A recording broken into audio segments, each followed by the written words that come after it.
I'm sitting in this tree in Whitehaven that fell this morning during a storm, and it was only seconds away from hitting someone. Also, the website says they're open currently right now. But if you go to the exhibit entrance, you see the gate is down and no one can enter. Coach Hudson teaches everything from the strategies to the fundamentals.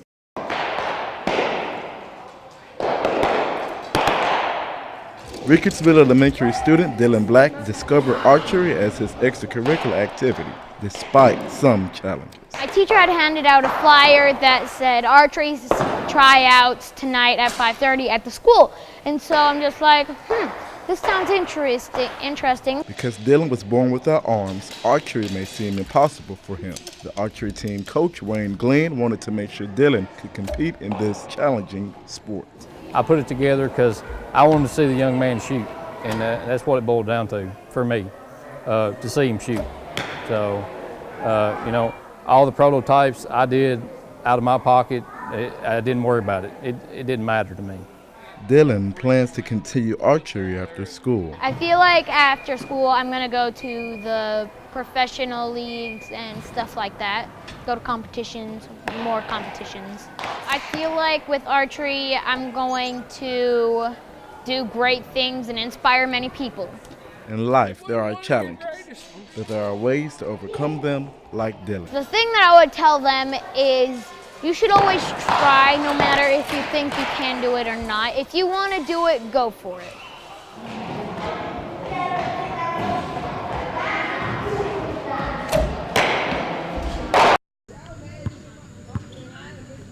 Crime scene tape lifted at the scene from Sunday night shooting in South Memphis. Teddy bears put up by Western Park basketball court to honor 24-year-old Vincent Jones. Taryn Phipps didn't really have a happy birthday yesterday. My birthday was last night. My cousin died on my birthday. They shot and killed my cousin on my birthday. Surveillance video outside the Westwood Community Center caught accused killer 19-year-old Thomas Given shooting Jones after trying to rob him. Jada Williams said that Given and her cousin Vincent didn't get along. I know the dude that shot him had been having some feelings towards him for a very long time now. Vincent's family members looked up to him. Kind, loyal, respectful. He laughed a lot. He was goofy. He was just fun to be around. They can't believe Jones was killed. It wasn't supposed to happen. Can't move on from this. It happened. Jones' little cousin Orlando Phelps is fearful of coming back to the park after his big cousin was shot. I don't want to be the same. Taryn said that Vincent needs more than just stuffed animals to memorize him. We got the birds and stuff over there, but I feel like we should also have something else just sitting here for him. They decided to also use spray paint to honor him. Family members said that this bench was his favorite spot. Given is now sitting in 201 Poplar after being charged with attempted first-degree murder. For WMC Action News 5, I'm Brendan Ward.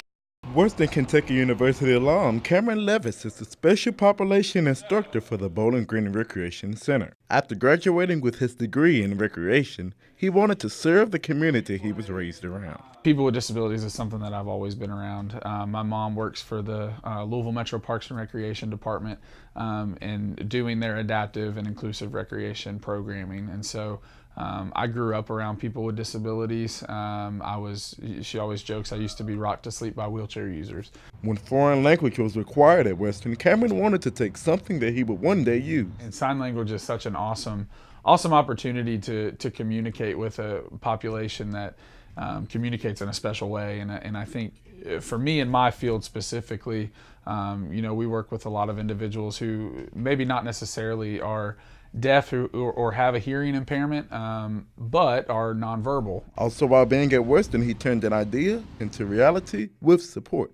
As a young college student with an idea for something like Inclusive Ministries at the time, that was just an idea for me and a desire for me to share my passion with others. I'm just thankful and grateful that those families and those resources that already existed here in Bowling Green, kind of welcomed me in. Cameron believes people with disabilities should be treated equal. You don't label that person by their disability. They're not defined by it. You remember them as a person that has likes, that has dislikes, goals, aspirations, hobbies, all that kind of stuff. 3 of Cameron's best friends have Down syndrome and were his groomsmen at his wedding. For News Channel 12, I'm Brendan Ward.